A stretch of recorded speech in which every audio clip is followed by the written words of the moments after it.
তো আল্লাহ রাব্বুল আলামিন যে রসুলকে রুহানিয়ত হিসাবে জিন্দা রাখছেন, এটা বংশ বুনিয়ত এখন পর্যন্ত জিন্দা আছে। কোরআন যেহেতু পাইলাম আমরা জিন্দা, এই বংশ বুনিয়তটা এখন পর্যন্ত জিন্দা আছে। তাহলে আমরা বলতে পারি হায়াতুন নবী, আল্লাহ রাব্বুল আলামিন যে রসুল পাঠাইছেন হায়াতুন নবী, রুহানিয়তের নবী এখন পর্যন্ত জিন্দা আছেন। এর মানে হলো আমি যদি এখন পর্যন্ত এই পানাকুড়ি মাঠে চেয়ারে বসিয়া আল্লাহ রাব্বুল আলামিনের প্রিয় হাবিবের উপর দরুদ পড়ি, আল্লাহ তাআলা ফেরেশতার মাধ্যমে রসুলের রওজা পর্যন্ত পৌঁছায় কি পৌঁছায় না? পৌঁছায় কি পৌঁছায় না? এই জন্য আমি বলি পৃথিবীর কোনো মানুষ, কোনো বৈজ্ঞানিক বলতে পারবে না, বংশ বুনিয়াদটা কেউ বলতে পারবে না, কিন্তু এখন পর্যন্ত সংরক্ষণ আছে। হযরত আদম আলাইহিস সালাতু ওয়াস সালাম থেকে আখিরি জামানার পয়গম্বর পর্যন্ত তার বংশ বুনিয়াদটা এখনো জারি আছে। এর জন্য মনোযোগ সহকারে শুনবো, আমাদের জন্য জানাটা আবশ্যক। এর জন্য হযরত আদম আলাইহিস সালাতু ওয়াস সালামকে বেটে শীশ, শীশ के बेटे आउस, आउस के बेटे किनाना, किनाना बेटे के माहिन, माहिन के बेटे ইয়ারাত, ইয়ারাত के बेटे ইদ্রিস, ইদ্রিস। মাহফিলের প্রধান আলোচক হাফেজ মাওলানা মুফতি আল আমিন ফয়েজি সাহেব দামাত বারাকাতুহুল আলিয়া, এবং আমার মঞ্চের ডান পাশে আমার উস্তাদজি বসা, বাম পাশে মুফতি আজম বসা, এবং পিছনে আমার বাবা সমতুল্যরা বসা, এবং আমার সামনে ভূমিষ্ঠ ময় মুরব্বিয়ানে আম এজম সহ যারা বসেছেন, আল্লাহ তাআলা কাছে যদি আপনারা দোয়া করেন, এই অধম যে ক্ষুদ্র একটি আয়াত এবং হাদিস থেকে একটা হাদিস তেলাওয়াত করেছি, যদি আপনারা দোয়া করেন, হয়তো এই কোরআন এবং হাদিসের সমন্বয়ে কিছু কথা বলার আল্লাহ তাআলা তৌফিক দান করবেন। দোয়া করা যায় না ভাই? কথা বলেন, যায় না? যায়। তো এখানে আমি একটা ভূমিকা লম্বা না, যেহেতু সময় কম, কথা একেবারে স্তব্ধ বন্ধ করা লাগবে, কথা বলা যাবে না। তো এখানে আপনারা উত্তর দেবেন, আমি প্রশ্ন করবো, আপনারা উত্তর দিবেন। এটা আজকে ওয়াজের প্যান্ডেল মাহফিল না কোনো গান বাজনার প্যান্ডেল? সবার কথা বলতে হবে।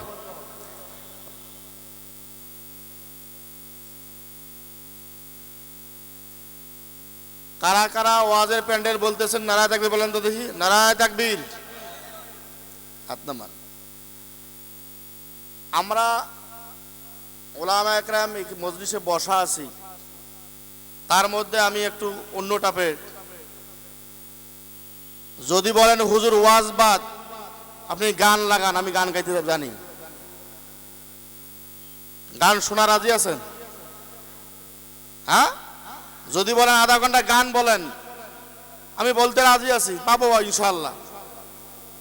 কারণ আজকে 4 দিন থেকে মাহফিলের জন্য মাইকিং করার পরে একটা ঘন্টা যদি আমি মোবাইলটা না টিপি, যুবক ভালো করে মনে রাখবি, একটা ঘন্টা যদি মোবাইলটা না টিপি, মনে হয় তো আমার হায়াতের কিছু অংশ আল্লাহ তাআলা মনে হয় বাড়ে দেবে না কমে দেবে। হ্যাঁ, তো আমি দেখলাম বাড়ি থেকে আসতে দেখলাম পুলের মধ্যে এখানে যতগুলো মানুষ আছেন তার চেয়ে ডবল মানুষ পুলে আছে, যুবকরা আছে। আজকে মাহফিলটা কার জন্য? বিরুদ্ধ মানুষটা যুবকরা করছে, কথা বল না কেন? যুবকরা যদি করি, এটা কোন যুবক হইল? পুলের মধ্যে এখনো মোবাইল টিপতেছে, এটা কোন যুবক? আমি অনুরোধ জানাচ্ছি যে যুবকরা পুলে,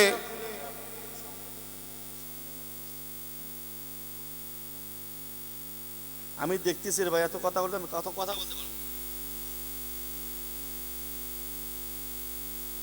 আমি অনুরোধ জানাচ্ছি যে যুবকরা এখনো পুরো পুলে দাঁড়ায় আছো, আমি আবারও কোনো হাত জোর করে বলছি, আপনারা পুলের স্থানটা ছেড়ে আপনারা মসজিদ চলে আসেন।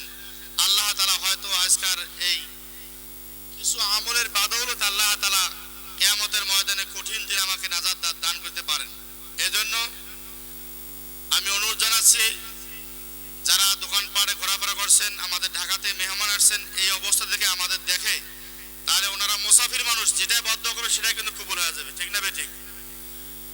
এই জন্য আমি আপনাদের সন্তান কটু কথা বলতে চাইতেছি না, আমি আপনাদের সন্তান হিসেবে একটা বেয়াদবি করব। আপনারা নারায়ে তাকবীর বলে সবাই দাঁড়ায় যাবেন। নারায়ে তাকবীর। একটা যুবক বলে থাকবেন নারায়ে তাকবীর। দাঁড়ায় যান, একটু ব্যায়াম করেন।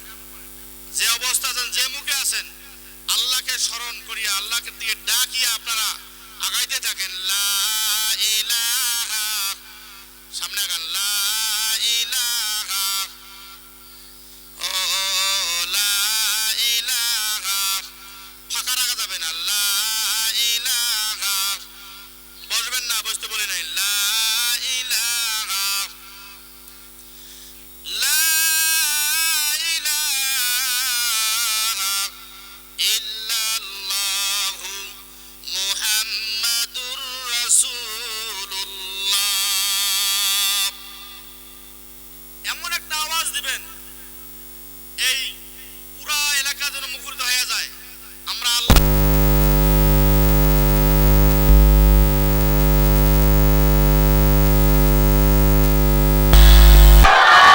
আল কোরআনের আলো, আয়নায় মিয়া জোরে বলতে হবে, আল কোরআনের আলো, আল কোরআনের আলো, কোরআন হাদিস যেখানে, ইবলিস শয়তান যেখানে, মোবাইল টেপনেওয়ালা যেখানে, নারায়ে তাকবীর। বসেন। বেজার হইলেন নাকি যে এখন আছে আমার এত বড় বেয়াদবি করলো কেমন মুরবি খাড়া করে দিছে? বেয়াদবি মনে করছেন? আমি আবারও বলতেছি, আপনারা এখনো আসেন। আল্লাহ তাআলা বলতেছেন ওয়াইদা কুরিয়াল কুরআন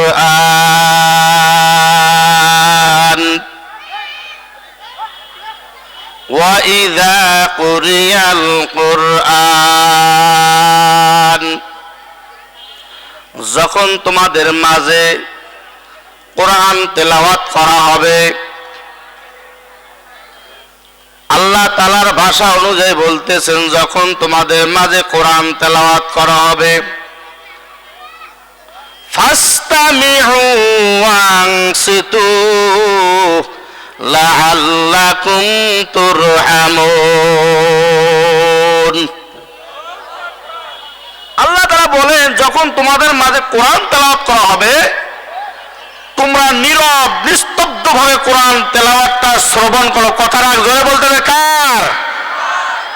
এই জন্য সমস্ত শক্তিকে উজাড় করে আমরা আল্লাহকে আহ্বান, যারা রাজি আছে না নাই, নিজের জবান বন্ধ রেখে কোরআন শোনার মতো নির্জনে বসে, একাকী বসে কোন দুনিয়া তন্ত্র মন্ত্র জাদু সব অন্তর থেকে দূর করে একমাত্র আল্লাহকে পাওয়ার উদ্দেশ্যে, দুনিয়ার কোন নেতা নেত্রীকে খুশি করার জন্য এই মজলিসে আমার বসা হয় নাই। একমাত্র বসা হয়েছে আমার আল্লাহকে রাজি আর খুশি করার জন্য। বলেন ঠিক কিনা? এখানে কোন শয়তানি চলবে না, মোবাইল টিপা চলবে না। আমরা কিছু সময় শূন্য এসেছি আল্লাহকে পাওয়ার জন্য, রসুলকে পাওয়ার জন্য। যার হাতে বর্তমান মোবাইল টিপাতে হবে, আমি অনুরোধ জানাবো ওই যুবককে মেহনত হলেও তাকে ধরে এই মঞ্চে আনার দরকার আছে নাই?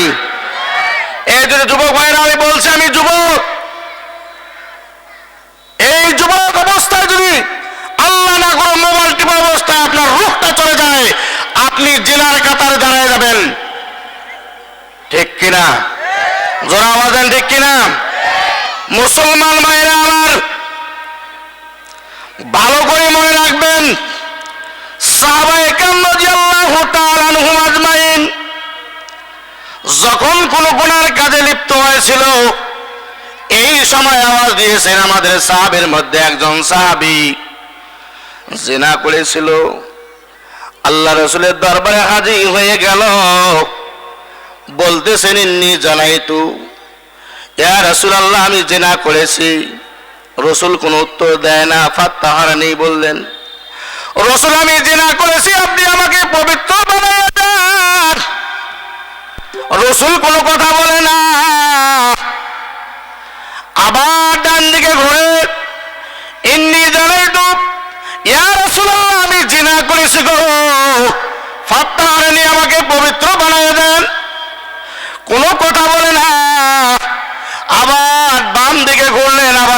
কথা বললেন, সামনে গেলেন একই কথা বললেন, পিছনে গেলেন একই কথা বললেন।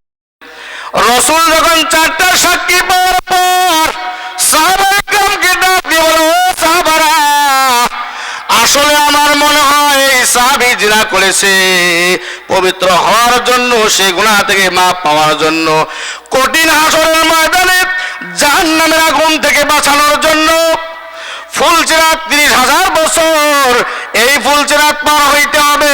এই আযাব থেকে বাঁচানোর জন্য নিজের ভুলটা ভাঙছে।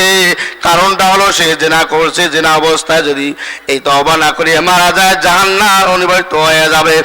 এই জন্য নিজের ভুলটা আমার কাছে স্বীকার করছে। ও সাহাবারা, এর বিধান হলো তার নাভি পর্যন্ত, কোমর পর্যন্ত তাকে গর্ত করিয়ে খনন করো।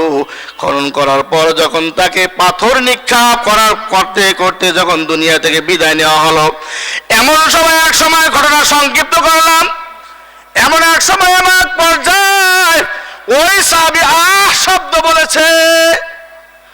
আল্লাহ রাব্বুল আলামিনের আরশে, লাওহে মাহফুজের মধ্যে, আরশে কুরসির মধ্যে ধাক্কা লাগেছে। জিবরাইল আমিন আল্লাহর নবীর দরবারে হাজির।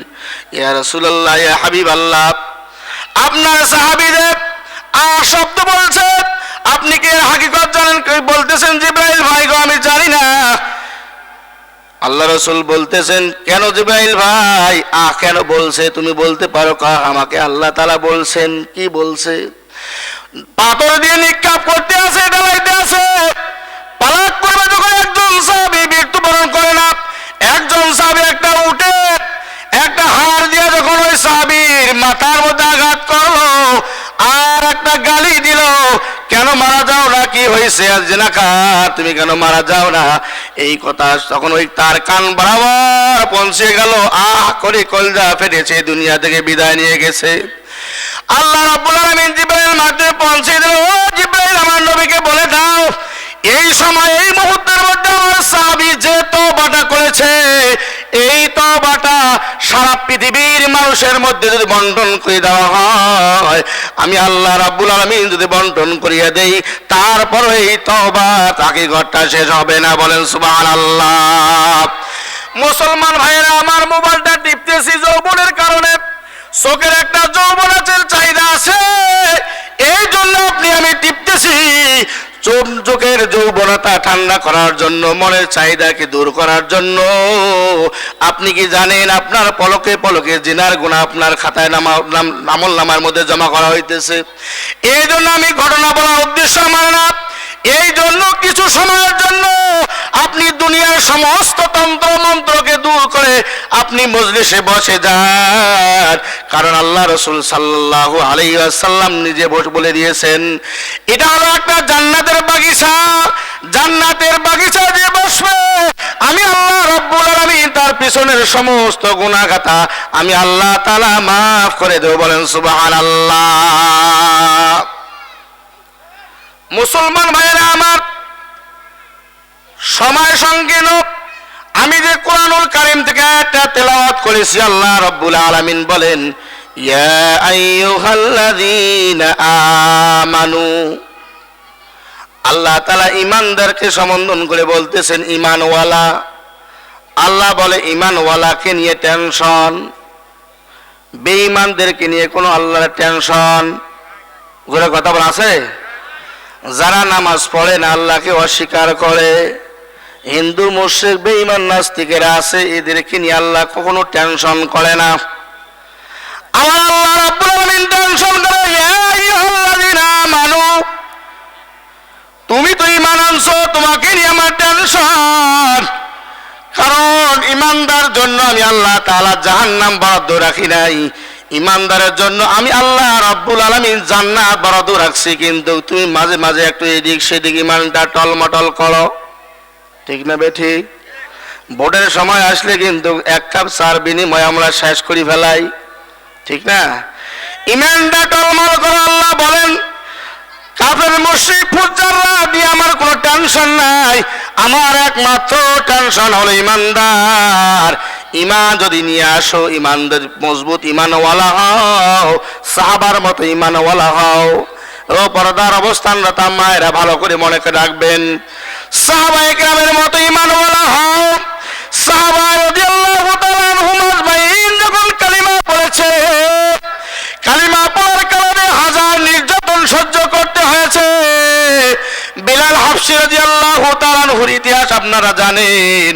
শুধু লা ইলাহা ইল্লাল্লাহু মুহাম্মাদুর রাসূলুল্লাহ সাল্লাল্লাহু আলাইহি ওয়াসাল্লাম এই কালিমা পড়ার কারণে বালুচর ময়দানের মধ্যে তাকে শোয়াইয়া পালাক করবে যে নির্যাতন করেছে রে বন্ধু, কোন ধন সম্পদের কারণে না, কোন প্রকার টাকা পাবে এই কারণে না, কিন্তু ঈমান আনার কারণে তার উপর নির্যাতন সহ্য করতে হয়েছে। আপনারা আওয়াজ দিয়ে বলেন তো, এত হাজারো নির্যাতনের কারণে বিলাল হাবশী রাদিয়াল্লাহু তাআলা তার ঈমানটাকে বিক্রি করছে কি করছে? কেন করে না ঈমানওয়ালা? আল্লাহ বলেন ইয়া আইয়ুহাল্লাযীনা আমানু ঈমান আনছো, তোকে নিয়ে টেনশন। কাফেররা তোর উপর কটুক্ত কথা বলবে, খারাপ কথা বলবে, খারাপ ভাষা গালি দিবে, এটা সহ্য করতে হবে। আমার আল্লাহ রাব্বুল আলামিন এই জন্য বলে তোকে নিয়ে আমার টেনশন। আল্লাহ রাব্বুল আলামিন নবীকে যখন প্রেরণ করলেন, যার গায়ের মধ্যে একটা মাছি মশা পড়া হারাম ছিল, মুসলমান ভাইরা আমার, যে রসুল রাস্তা দিয়ে চলতে 40 দিন পর্যন্ত শয়তান ওই রাস্তা দিয়ে কোনো চলার সাহস পাইত না। ইতিহাস তালাশ করে দেখেন, আল্লাহ রাব্বুল আলামিন যে রসুলকে রহমাতাল লিল আলামিন হিসেবে প্রেরণ করলেন আমাদের মাঝে, সেই রসুলকে কাফের মুশরিকরা ছাড়ে নাই, তাকেও নির্যাতন করেছে। এমন নির্যাতন, যে নির্যাতনটা এত বড় নির্যাতন, রসুল সাল্লাল্লাহু আলাইহি সাল্লামের লোহার হেলমেট ভেঙে রক্তগুলো গড় গড় গড় গড় করে পড়িয়া পায়ের মধ্যে জমাট রক্ত হয়ে গেছে রে মুসলমান। এতে বোঝা গেল ইমানদারকে নিয়ে আল্লাহ টেনশন, আযাব আসবে, অনেক প্রকার তোমার কষ্ট ক্লেশ আসবে। এর মাঝে যদি ইমানটাকে মজবুত রাখতে পারো, মনে রাখবা আমি আল্লাহ তাআলার ওয়াদা অনুযায়ী, আমি আল্লাহ তাআলা মৃত্যুর আগ পাগে আমি আল্লাহ তাআলা তোকে জান্নাতের টিকিট দিয়ে তোর কবরস্থ বানায় দেব। বলেন সুবহানাল্লাহ। মুসলমান ভাইয়েরা আমার, শুধু পুরুষরা না, মহিলার দিকে আপনি তাকান।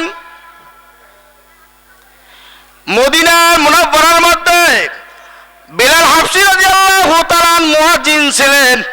এই মুয়াজ্জিন প্রতিদিন আযান দেয়, হাইয়া আলাস সালাহ হাইয়া আলাল ফালাহ। গভীর মনোযোগ দিয়ে শুনবেন রে মুসলমান, মা বোনেরা, আপনাদের উদ্দেশ্যে ইতিহাসটা বলতেছি। মদিনার মুয়াজ্জিন ছিল বিলাল হাবশী রাদিয়াল্লাহু তাআলা আনহু। প্রতিদিন ফজরের আযান যখন মুয়াজ্জিন দেয়, হাইয়া আলাস সালাহ হাইয়া আলাল ফালাহ, ওই মা উযুকে সুন্দর করে বানাইয়া যায় নামাজে দাঁড়াইয়া আল্লাহ রাব্বুল আলামিন 2-4 রাকাত নামাজ পড়ে আল্লাহর কাছে প্রার্থনা করে। কিন্তু হঠাৎ এমন এক সময় আসলো, বিলাল হাবশী রাদিয়াল্লাহু তাআলা আওয়াজ পাল্টে গেল, হাইয়া আলাস সালাহ হাইয়া আলাস সালাহ বলে না, হঠাৎ আওয়াজটা পাল্টে গেল, হাইয়া আলাল জিহাদ হাইয়া আলাল জিহাদ। কে মদিনাবাসীরা, কে কোথায় আসো? দৌড়ে মদিনার মসজিদে আসো, কিছুক্ষণের মধ্যে আমার হাবিব, প্রিয় হাবিব যুদ্ধের ময়দানে যাওয়ার জন্য প্রস্তুতি গ্রহণ করবে। বলেন সুবহানাল্লাহ। তার ঘরে মাত্র 7 বছরের একটা সন্তান ছিল।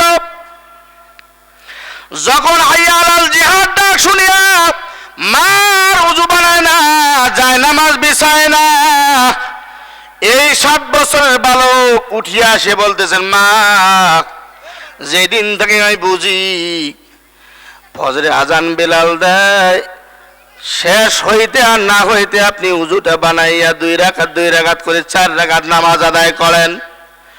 কিন্তু বেলাল আজকে আজান শেষ হয়ে গেল, আপনি উঠতেছেন না, কান্নার আওয়াজ কেন দিতেছেন? আপনার চক্ষু কেন লাল হয়ে গেছে? পানি দিয়ে কেন বালির ভিজিয়ে শেষ হয়ে গেছে? মাগো, 1 বার 2 বার 3 বার বলে, মা কোনো আওয়াজ দেয় না। তারপরে যখন 4th বার মায়ের পা জড়াইয়া সন্তান কান্দে, বলো মা, কেন? আজান তো হয়ে গেছে, নামাজ কখন আদায় করবা একটু আমাকে ভালো করে বলো। সন্তানকে বোঝার জন্য মা বলতেছেন, ও বাবা, মুয়াজ্জিন, মদিনার মুয়াজ্জিন বিলাল হাবশি উনি আজান দেয় প্রতিদিন, হাইয়া আলাল ফালাহ। আজকে ব্যতিক্রম আজান, হাইয়া আলাল জিহাদ, হাইয়া আলাল জিহাদ বলতেছে। কে কোথায় আসো? মদিনার মসজিদের সামনে হাজির হয়ে যাও, যুদ্ধের ময়দানে আমরা যাব। নবীজি একটু পরে নামের তালিকাগুলো ঘোষণা করে দেবে। আমার কান্দার কারণ হলো, সামনে গতদিন একটা যে যুদ্ধ হয়েছে, ওই যুদ্ধের মধ্যে তোর বাবা শহীদ বরণ হয়েছে, শহীদ হয়ে গেছে। বিলালের এই আওয়াজ যখন আমি শুনলাম, তোর বাবা তো দুনিয়া থেকে চলে গেছে, তুমি তো হলো 7 বছর বয়স, তোমাকে তার যুদ্ধের ময়দানে পাঠাতে পারলাম না। কিয়ামতের ময়দানে আমি আল্লাহ রাব্বুল আলামিনের কাছে কেমনি জবাব দেব? এই দুঃখে আমি কান্নার আওয়াজ আমার বেড়ে গেছে। বলেন না সুবহানাল্লাহ। এ মুসলমান মা বোনেরা ভালো করে মনে রাখবেন, ঈমানওয়ালাকে নিয়ে আল্লাহ যে টেনশন করতেছেন, এরা এই কথাটা বোঝানোর জন্য বলতেছি। তারপরে মা সন্তান বলতেছেন, মা আমার বাবা তো শহীদ হয়েছে, আমার কোনো দুঃখ নাই। আমি 7 বছর বয়স হলো তোমার কাছে ওয়াদা দিলাম, এই যুদ্ধে যে রসুলের ঘোষণা অনুযায়ী সাহাবায়ে কেরাম যে ঘোষণা দিয়েছেন, এই ঘোষণা অনুযায়ী আমি যুদ্ধের ময়দানে যাইতে চাই, আমি শহীদ হইতে যাই। কিয়ামতের ময়দানে যে আমি আল্লাহ রাব্বুল আলামিন দরবারে তুই বলতে পারো আমি একজন শহীদের মা। সুবহানাল্লাহ জোরে কোন। মার ছেলে বাবা বাবা করে যখন মদিনা মসজিদের দরবারে হাজির হয়ে গেল, সাহাবায়ে কেরাম রাদিয়াল্লাহু তাআলা আজমাইন কাতার হয়ে যাইতেছে। রাসূল সাল্লাল্লাহু আলাইহি সাল্লাম নামের তালিকা নিয়ে যখন এক এক করে নাম বলতে শুরু করলো, ওই মহিলা মা কাতারের মাঝখানে ঢুকিয়ে গেল। সাহাবারা বলতেছেন, এ মহিলা আপনি কেন ঢুকতেছেন? এখানে তো মহিলা মানুষ ঢোকা যাবে না। মহিলা কোনো কথা শুনতেছে না, আরো ঢুকতে আছে। এক পর্যায়ে আবু বকর সিদ্দিক রাদিয়াল্লাহু তাআলা আনহু সামনে হাজির হয়ে গেলেন। ও মহিলা, সামনে তোর আগে যাবে না, কারণ আমার দিনের নবীর সামনে হাজির হয়ে আছে, পর্দার একটা ব্যাপার আছে, তোমাকে সামনে যাওয়া যাবে না। মহিলা ডাক দিয়ে বলতেছেন, ও সাহাবায়ে কেরাম, আবু বকর, আমি সুন্দর জানি মহিলা কিন্তু যাওয়া যাবে না, এটা আমি জানি। এই দেখো আমার কোলে একটা 7 বছরের বালক আছে। বিলাল যখন হাইয়া আলাল জিহাদ, তখন আমার সন্তান সহ আমি পরামর্শ করেছি, এই আমার 7 বছরের বালকটা আল্লাহ রসুলের সঙ্গে জিহাদে আমি পাঠিয়ে দেব। আমার সন্তান সহ পরামর্শ হয়ে গেছে। বলেন সুবহানাল্লাহ। সাহাবায়ে কেরাম রাদিয়াল্লাহু তাআলা গ্যামজাম দেখে রাসূল বললেন, ও আবু বকর কি হয়েছে? আবু বকর রাদিয়াল্লাহু তাআলা হুডাক দিয়ে বলে, ইয়া রাসূলুল্লাহ, ইয়া হাবিবাল্লাহ, এই ইতিহাস। আল্লাহ রাব্বুল আলামিন রাসূল বলতেছেন, ও আবু বকর আসতে দাও। রাসূল মায়াবী ডাক দিলেন, ও মা কি হয়েছে? রাসূল যখন মা বলে ডাকছে, ওই কন্যার আওয়াজ আরো কান্নার আওয়াজ জানি বেড়ে গেল। এই মা ডাক দিয়ে বলে, ইয়া রাসূলুল্লাহ, ইয়া হাবিবাল্লাহ, আমার স্বামী গত যুদ্ধের মধ্যে শহীদ হয়ে গেছে, কিন্তু আপনার সাহাবী বিলাল এই যে হাইয়া আলাল জিহাদটা বলার কারণে আমি আর স্থির থাকতে পারলাম না গো। আমার সন্তানকে আমি নিয়াত করেছি, পরামর্শ করেছি আপনার সঙ্গে জিহাদের ময়দানে হাজির করে দেব। আল্লাহ রাসূল সাল্লাল্লাহু আলাইহি ওয়াসাল্লাম ডাক দিয়ে বলেন, ও মা, আপনি যা বলেছেন সব সত্য, কিন্তু এই যুদ্ধের ময়দানে যোদ্ধারগুলো আমি যাইতেছি, কারণ উতবা, সাইবা, আবু জেহেল এই গোষ্ঠীরা সব আসবে। এখানে কোনো সন্তান নেওয়া যাবে না, শিশুদেরকে নেওয়া যাবে না, এখানে বড় বড় যোদ্ধারকে নেওয়া লাগবে, কারণ এই যুদ্ধের মধ্যে আমাকে আল্লাহ রাব্বুল আলামিনের হুকুম অনুযায়ী পরাজয় করতে হবে। সুবহানাল্লাহ জোরে কোন, সুবহানাল্লাহ। ভাই, আমার ঘটনা বলার উদ্দেশ্য না, আমার উদ্দেশ্য হইল যে আল্লাহ তাআলা মুমিনকে দিয়ে টেনশন, এটা বোঝাতে বলতেছি, এটা মা বন্ধুর ওয়াজ। এই ভাষা যখন বললেন, মহিলা বলতেছেন, ইয়া রাসূলুল্লাহ, ইয়া হাবিবাল্লাহ, আপনি যে বলতেছেন সন্তানকে যুদ্ধের ময়দানে নেওয়া যাবে না, এটা কিন্তু আমিও জানি, কিন্তু রসুল গো, আপনার ভালোবাসা, দিনের ভালোবাসা আমার অন্তরে এতটা বেশি হয়ে গেছে রসুল, আমি একটা আপনাকে পরামর্শ দেই, এই পরামর্শ অনুযায়ী যদি আপনি কাজ করেন তাহলে আমার জীবনটা জীবনের জন্য সার্থক হয়ে যাবে। বলেন সুবহানাল্লাহ। আল্লাহ রাসূল ডাক দিয়ে বললেন, ও মা, পরামর্শটা কি বলো। যদি আমার আল্লাহ রাব্বুল আলামিনের আদেশ অনুযায়ী হয় তাহলে আমি মানতে রাজি। বললেন, ইয়া রাসূলুল্লাহ, ইয়া হাবিবাল্লাহ, আপনি যখন যুদ্ধের ময়দানে যাবেন, কাফের মুশরিক বেঈমানরা কিন্তু আপনাকে আঘাত করবে, তীরের দ্বারা আঘাত করবে। হ্যাঁ, ঠিক আছে, তীরের দ্বারা আঘাত করবে, কেউ বা লাঠি দিয়ে আঘাত করবে, কেউ বা পাথর দিয়ে আঘাত করবে। ইয়া রাসূলুল্লাহ, তাই না? রাসূল বলতেছেন, হ্যাঁ, আঘাত তো করবে অবশ্যই। ওই মা ডাক দিয়ে বলে, ইয়া রাসূলুল্লাহ, ইয়া হাবিবাল্লাহ, আমি জানি আমার সন্তান যুদ্ধের অস্ত্র ধরতে পারবে না, কাউকে শহীদ করতে পারবে না, কিন্তু পরামর্শ হলো আপনাকে যখন কাফের মুশরিকরা আঘাত করবে তীরের দ্বারায়, আমার সন্তানকে আপনি ঢাল হিসেবে সামনে তীর ধরবেন। যখন আপনাকে সামন দিকে তীর মারবে, আপনি আমার সন্তানকে তীর ঢাল হিসেবে আপনি ব্যবহার করবেন। আপনাকে যখন বাম দিকে আঘাত করবে, আপনি বাম দিকে আপনি আঘাতটাকে আটক করার জন্য ঢাল হিসেবে ব্যবহার করবেন। আপনাকে যখন পিছন দিকে আর আঘাত করবে, আপনি পিছন দিকে আমার সন্তানকে ঢাল হিসেবে ব্যবহার করবেন। ইয়া রাসূলুল্লাহ, আপনি যদি আমার এই আকাকুতি মিন্নতিটা মানেন তাহলে আমার সন্তানটা কি যাবে, শহীদ হয়ে যাবে কিয়ামতের ময়দানে। আমি আল্লাহ রাব্বুল আলামিনের দরবারে বলতে পারবো, ইয়া রাসূলুল্লাহ, ইয়া হাবিবাল্লাহর আদেশ অনুযায়ী আল্লাহ জিহাদের ময়দানে তুমি ডাক দিয়েছো, এই জিহাদে আমার কিছু ছিল না, আমার স্বামী চলে গেছে, এমনকি 7 বছরের একটা সন্তান আমি দিনের জন্য বরাদ্দ দিয়েছি। বলেন না সুবহানাল্লাহ। মুসলমানি বুয়াদ করদান নেহাদান এনানে খদ বাদাসতে খাজাদাদান গরবাসুরাত আদমি ইনসাবুদে আহমদ বু জাহলহা মেকে সাবুদে। কালিমা পড়ে লা ইলাহা, পানি দেয় না কেন, ইল্লাল্লাহ, লা ইলাহা, লা ইলাহা। এ মুসলমান, আল্লাহ রাসূল সাল্লাল্লাহু আলাইহি ওয়াসাল্লাম বলেন তো, আবু জেহেল আর নবীর সম্পর্কটা কি হয়? চাচা আর ভাতিজা। কি হয়? চাচা আর ভাতিজা। এই দিকে বংশীয় সম্পর্ক, ইমানের দিকে আপনি তাকায় দেখেন রসুলের সঙ্গে আবু জেহেলের সম্পর্কটা কেমন ছিল। সম্পর্কটা এমন ছিল, বিজি আর সাপ যেমন বন্ধুত্ব তেমন বন্ধুত্ব ছিল, ঠিক কিনা? বেজি আর সাপ বনে, এমন বন্ধুত্ব ছিল। কিন্তু আল্লাহ রাসূল সাল্লাল্লাহু আলাইহি ওয়াসাল্লাম চাচা হিসেবে তাকে কেমন ভালোবাসছিল আপনারা জানেন? এমন ভালোবাসছিল, রসুলকে মহাব্বতকে ডাকছিল, ও মোহাম্মদ একটু আসো। রসুলকে যখন ডাকছিল তখন রসুল খুব খুশি, মনে হয় আমার চাচা ঈমান গ্রহণ করবে।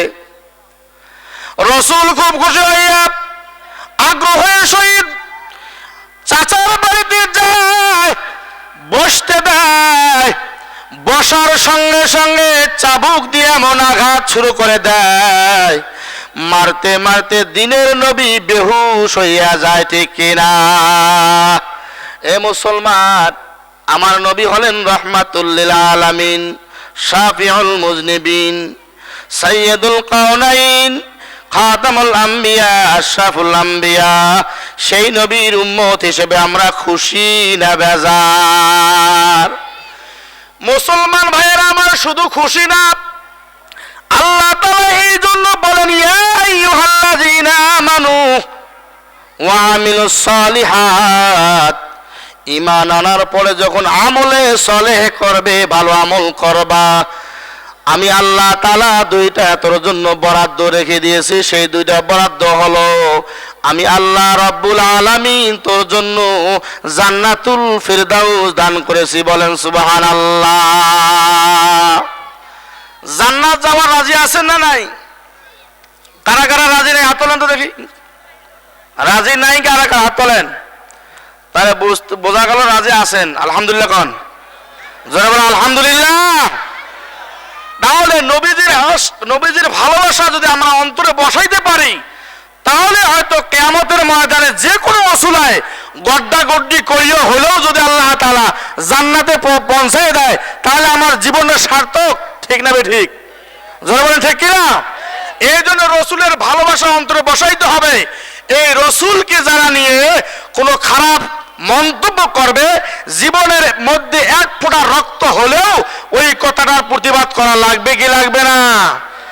এই চলে গেছে 16 বছর দেওয়ানগিরি শেষ, এখন আমাদের দেওয়ানি শুরু। সুবহানাল্লাহ যখন এই জন্য আল্লাহ রাব্বুল আলামিন রসুলকে পাঠাইছেন এমন এক জামানার মধ্যে। দেখেন আইয়ামে জাহিলিয়াত, বর্বরতার যুগ, অন্ধকারের যুগ।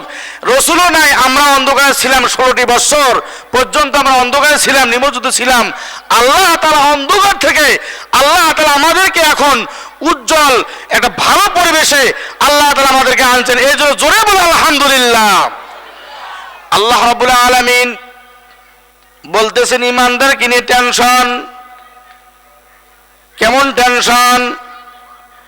ঈমান নেওয়ার পর যখন কিয়ামতের ময়দানে এই যে 9,30,00,000 মাইল দূরে সূর্যটা আছে, এই সূর্য যখন আপনার আমার 1 হাত বা কিংবা 100 হাত উপরে যখন আসবে, বলেন তো এই সূর্যটা যখন চৈত্র মাস এসে যায়, ফ্যানের উপর ফ্যান লাগায়, এসির উপর এসি লাগায়, তারপরে শরীরে গরম মনে হয় যায় না। এই সূর্যটা যদি আমার আপনার 100 হাত উপরে আসে রে বন্ধু, অবস্থাটা কি হয়ে দাঁড়াবে? এমন অবস্থা হবে মনে হয় মাথার গিলুগুলো টক বক করতে থাকবে। এই সময় আপনি এই মোবাইলের বন্ধুকে আপনি তালাশ করবেন, যার সঙ্গে সঙ্গ দিয়ে মানুষের হাজার হাজার ওলামায়ে কেরাম জীবনটা শেষ করেছেন, যার সঙ্গে সঙ্গ দিয়ে আয়না ঘরে রেখেছেন মানুষদেরকে, নিষ্পাপ মানুষদেরকে। এই বন্ধুদেরকে আপনি কিয়ামতের ময়দানে খুঁজবেন। 16টা বছর 10,000 টাকা বেতন ছিল, 15,000 করলাম। 18,000 বেতন ছিল, 22,000 টাকা বেতন করলাম বন্ধুত্ব ঠিক রাখার জন্য। ঠিক কিনা? জোরে কথা বোঝা যায়? কিয়ামতের ময়দানে যখন আপনি এমন বন্ধুকে খুঁজবেন, বন্ধুরা আপনার থেকে পলাইয়া যাবে। ওই বন্ধু স্বীকার করবে দুনিয়ার বুকে আমার কোনো দল ছিল না, কোনো মত ছিল না। প্রমাণ হুজুর কিয়ামতের ময়দান বাদ দেন, এই আওয়ামী লীগের গমগমিতে হুড়াহুড়িতে নাগেশ্বরী যাওয়া যায় নাই। যখন পালাইয়া গেল আওয়ামী লীগের গোষ্ঠী, মনে হয় নাগেশ্বরী দিয়ে সাফ হয়েছে। কথা কয় না? জোরে গান ঠিক কিনা? এতদিন হুড়া ডাঙ্গা ডাঙ্গি, মনে হয় আর বাঁচা যায় না। আল্লাহর মার কিন্তু বুদ্ধির বার। আল্লাহ কয় 16 বছর দেওয়ানি, আমার দেওয়ানি মাত্র হলো 45 মিনিট। ঠিক কিনা? এ মুসলমান, কিয়ামতের ময়দানে ইমানদারের ক্ষমতা থাকবে। ইমানওয়ালা বলবে, ও আল্লাহ এত নির্যাতন পড়ো, কিন্তু আমি আল্লাহ তোমার নামাজ ছেড়ে দেই নাই। ও আল্লাহ আমি রোজা ছেড়ে দেই নাই। ও আল্লাহ টুপিটা পড়া আমি ছেড়ে দেই নাই। ও আল্লাহ আমি লম্বা জামা গাঢ় ছেড়ে দেই নাই। সুন্নতকে আমি অবজ্ঞা করিয়া তোমাকে রাজি করেছি, রসুলকে খুশি করেছি তোমার দেওয়া জান্নাত বরাদ্দ দেওয়ার জন্য। এই জন্য আমি আল্লাহ রাব্বুল আলামিন ঈমানকে মজবুত ঠিক রেখেছি বিদায়। আল্লাহ তোমার ওয়াদা, ঈমান ঠিক রাখলে তুমি নাকি জান্নাত দিবা।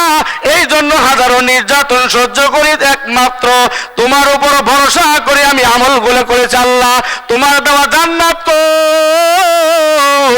আমার আল্লাহ ডাক দিয়ে বলবেন, ওই দেখ জান্নাত দেখা যায়। সুবহানাল্লাহ বলে কোন? ওই দেখ জান্নাত দেখা যায়। দৌড়া দৌড়া দৌড়া।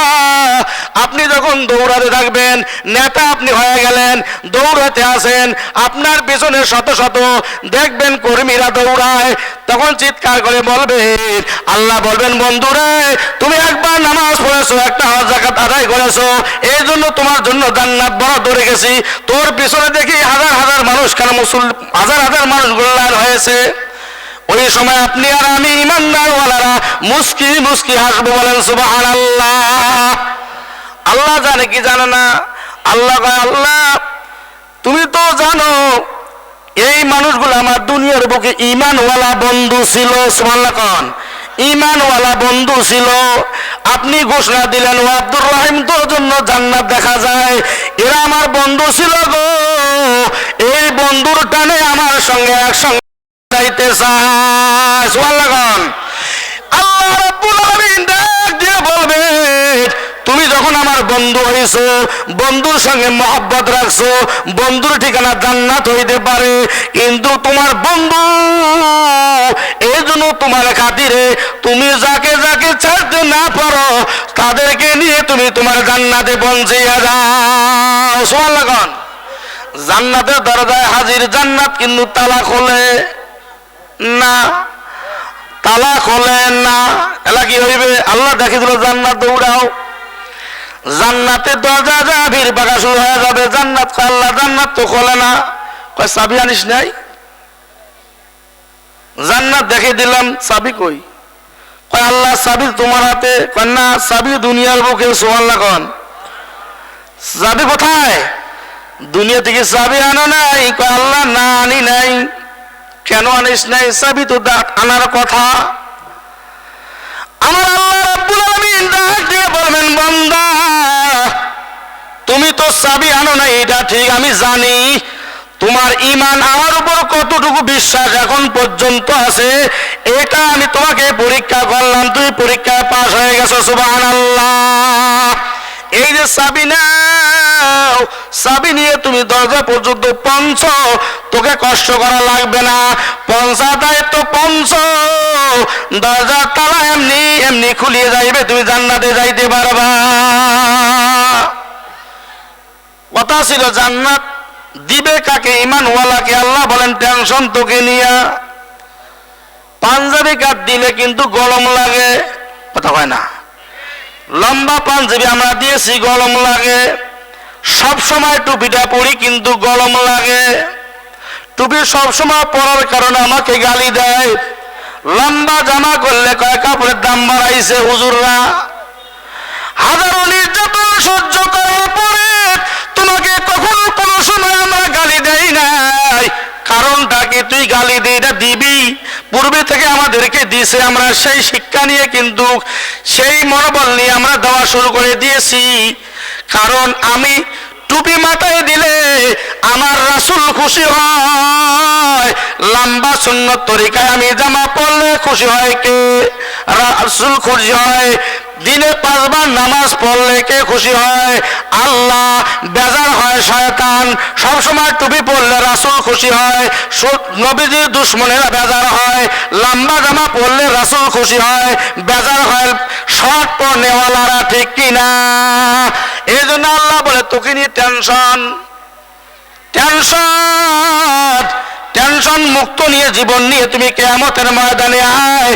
আমার আল্লাহ রাব্বুল আলামিনের প্রিয় হাবিব সিজদারত অবস্থায় থাকবেন, যখন দাঁড়ায় বলবেন সমস্ত নবীরা ইয়া নাফসি ইয়া নাফসি ইয়া নাফসি ইয়া নাফসি বলবে, আমার রাসূল সিজদা থেকে উঠে বলবেন ইয়া উম্মতি ইয়া উম্মতি, ও আমার উম্মতের দলেরা কই?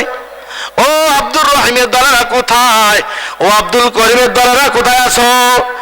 একবার যখন করিম বীরে ডাকবে সারা পৃথিবীর সমস্ত করিমরা দৌড়াইতেই থাকবে।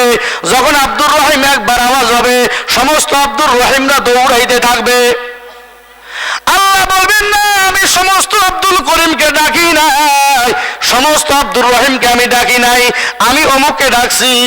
ওই সময় আমরা বলবো আল্লাহ নির্ধারণ কিন্তু আপনি অমুককে ডাকেন নাই, আমার নাম আমার বাবা রাখছে আব্দুল করিম, আপনার নাম একটা সেবতী নাম হলো আব্দুল করিম, আমার নাম আব্দুর রহিম, আপনার একটা সেবতী নাম আছে আব্দুর রহিম, আমার নাম সাত্তার, আপনার একটা সেবতী নাম আছে সাত্তার।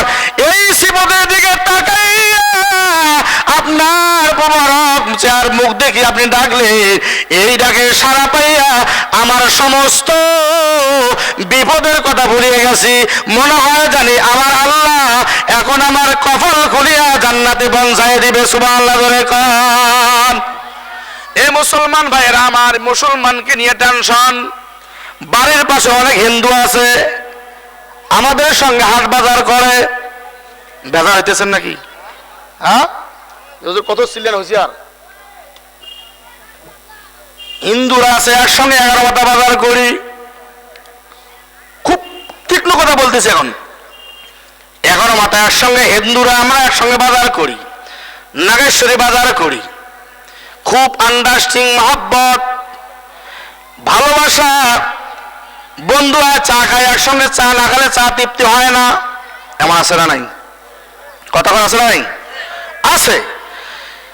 আপনি এখন এই কপালের দিকে তাকাইয়া বলেন তো, যেদিন থেকে আপনার নামাজ ফরজ হয়েছে সেই দিন থেকে আপনার প্রিয় বন্ধুটা ঈদের দিন কোন ঈদের নামাজকে ময়দানে হাজির করতে পারছেন? যখন পারছেন, মসজিদে আজান দেয়, এত ভালোবাসার লোকটা কোনোদিন মসজিদে আনতে পারছেন? মুখে মিল অন্তরে, কথা বল, মুখে মিল অন্তরে খিল, ওরা কিন্তু আমার শিপে কাটা বন্ধু, দুনিয়াতে শিপে কাটা বন্ধু। পারলে বলি দিবে, পারলে তোকে আঘাত করবে, কিন্তু প্রকাশ্য করতে রাজি না।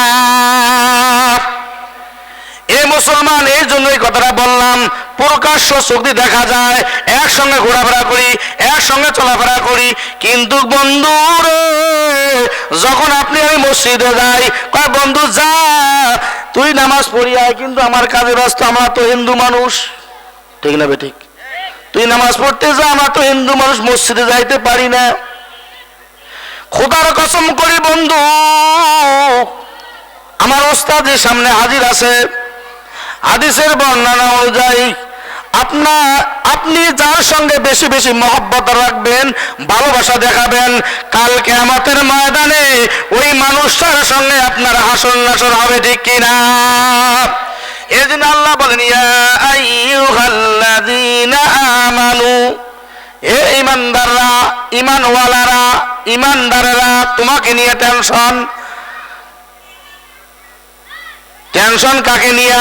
জোরে টেনশন কাকে নিয়া? প্রধান বক্তা আসতেছে।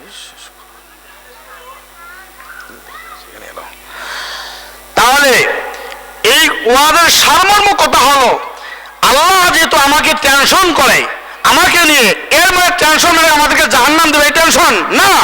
আল্লাহ তুমি ঈমান আনছো, ঈমানের উপর ইস্তেকামাত থাক, ঠিক থাক, টুপিওয়ালা শয়তানেরা তোকে ধোঁকা দেবে টুপি পরিয়া, ঠিক কিনা? লেবাসধারী কিছু বেঈমান আছে, তোকে ঈমানকে হরণ করার জন্য তোকে বিভিন্ন প্রকার আঘাত দেবে। এই আঘাতকে অপেক্ষা করিয়া যখন তুমি মজবুত ঈমানওয়ালা হতে পারবে, আমি আল্লাহ রাব্বুল আলামিন দুনিয়াতে আমি আল্লাহ তাআলা জান্নাতের টিকিট দিয়ে দেবো, বলেন সুবহানাল্লাহ। আল্লাহ তাআলা দেয় নাই এমন 10 জন ব্যক্তিকে, কথা কয় না, দেয় নাই? সেই আল্লাহ এখন আছে?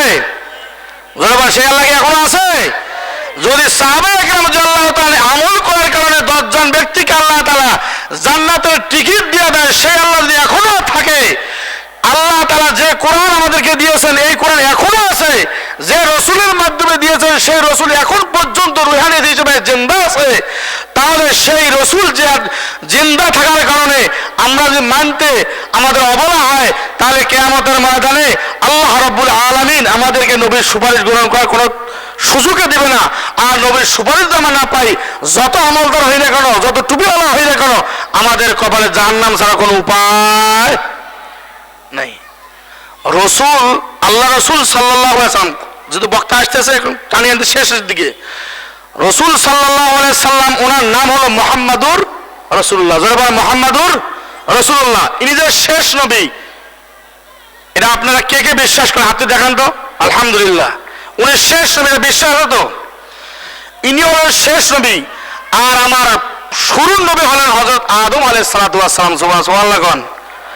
আমাদের শুরুর নবী হলো আদম, আর শেষ নবী হলো মুহাম্মাদুর রাসূলুল্লাহ সাল্লাল্লাহু আলাইহি ওয়াসাল্লাম। তো ভাই দোস্ত, এই জন্য বলতেছি যে আল্লাহ রসুল সাল্লাল্লাহু হায়াতুন নবী জিন্দা এখনো আছে, তার মুজিজাগুলো এখনো জিন্দা আছে। বড় থেকে বড় মুজিজা হলো আল কোরআন। আল্লাহ তাআলা যে নবীর মাধ্যমে কোরআন পাঠাইছেন, এই কোরআন এখনো জিন্দা আছে না নাই? জোরে বলে আছে না নাই? এই কোরআন কোনো ভুল আছে না? যেহেতু কোরআন এখনো জিন্দা আছে, এখন পর্যন্ত কোরআনের ভুল বের করতে কেউ পারে নাই, তাহলে বোঝা গেল আল্লাহ রাসূল সাল্লাল্লাহু আলাইহি সাল্লাম যে মুজিজাগুলো আছে সমস্ত মুজিজার মধ্যে উত্তম মুজিজা হলো আল কোরআন, তাহলে রসুল হায়াতুন নবী এখনো আমাদের মাঝে রুহানিয়ত হিসেবে জিন্দা আছে, বলেন না সুবহানাল্লাহ। হুজুর বিশ্বাস তো হয় না যে আমাদের বংশের তালিকা অনুযায়ী আমার আমার বাবা আছে, আমার দাদা আছে, তার বাবা আছে, তার দাদা আছে, এমন আমি যে আমি আমি আমাকে যদি জিজ্ঞেস করা হয় তোমার দাদার পরে কে ছিল, তোমার দাদার পরে কে ছিল, তারপরে কে ছিল, কিন্তু এমন এক জামানায় এমন এক আল্লাহ তাআলা আমাদেরকে নবী দিয়েছেন, এখন পর্যন্ত আল্লাহ রাব্বুল আলামিন আদম আলাইহিস সালাতু ওয়াস সালাম থেকে আমাদের শেষ নবী পর্যন্ত তার বংশ সিলসিলারা আল্লাহ তাআলা এখন পর্যন্ত জিন্দা রাখছেন, বলেন না সুবহানাল্লাহ। इसके बेटे मुत्साद, मुत्साद के बेटे मालिक, मालिक के बेटे नूह, नूह के बेटे शाम, शाम के बेटे इद्रशा, इद्रशा के बेटे सालेह, सालेह के बेटे आबिर, आबिर के बेटे हूद, हूद के बेटे रागू, रागू के बेटे सारूद, सारूद के बेटे नाहू, नाहू के बेटे आजार, आजर के बेटे इब्राहिम, इब्राहिम के बेटे इस्माइल, इस्राइल इस्माइल के बेटे कदर, कदर के बेटे अरमाम, अरम के बेटा औदा, औदा के बेटे माजी, माजी के बेटे शम्मे, शम्मे के बेटे जर्रा, जर्रा के बेटे नहज, नहज के बेटे मुकासर, मुकासर के बेटे इहाम, इहाम के बेटे इनात, इनात के बेटे ईसार, ईसार के बेटे इरीशान, ईशान के बेटे आदा, आदा के बेटे इरआउन, इरआउन के बेटे इल्जाम, इल्जाम के बेटे नाइजान, नाइजान के बेटे अशरबा, अशरबा के बेटे शम्मार, शम्मार के बेटे औदान, औदान के बेटे उबैर, उबैर के बेटे उकबा, उकबा के बेटे अफ्फा, अफ्फा के बेटे माही, माही के बेटे नाहिज, नाहिज के बेटे जाहिम, जाहिम के बेटे तौबे, तौबे के बेटे तफलाक, तफलाक के बेटे बलदाक, बलदाक के बेटे उबाई, उबाई के बेटे आवाम, आवाम के बेटे नाशिद, नाशिद के बेटे आदा, आदा के बेटे सलमान, सलमान के बेटे आउस, आउस के बेटे यजा, यजा के बेटे कमवान, कमवान के बेटे माद, माद के बेटे अदनान, अदनान के बेटे किनाना, किनाना के बेटे नदर, नदर के बेटे मालिक, मालिक के बेटे फहर, फहर के बेटे गालिब, गालिब के बेटे लो, लुई लो के बेटे काब, काब के बेटे मुर्रा, मुर्रा के बेटे किलाब, किलाब के बेटे कोसाई, कोसाई के बेटे अब्द मन्नाफ, अब्द मन्नाफ के बेटे हाशिम, हाशिम के बेटे अब्दुल मुत्तलिब, अब्दुल मुत्तलिब के बेटे अब्दुल्लाह, अब्दुल्लाह के बेटे मुहम्मदुर রাসূলুল্লাহ। বংশ আছে না নাই? এই জন্য অনুরোধ জানাচ্ছি, রসুল এখন পর্যন্ত আমাদের মাঝে বিরাজমান, মুজিজা বিরাজমান, এর জন্য রসুলকে নিয়ে কখনো কটূক্তি বলবো না। আল্লাহ তাআলা বিশেষ করে আমাদেরকে যেন রসুলের প্রেমিক, রসুলের আশেক না হইয়ে ওই সাদা কাফনের তিনটা কাপড় যেন আল্লাহ তাআলা আমাদের শরীরে না চালায়। সকলে বলেন আমিন, সকলে বলেন আমিন। ওয়া আখির দাওয়ানা আনিল হামদুলিল্লাহি রাব্বিল আলামিন।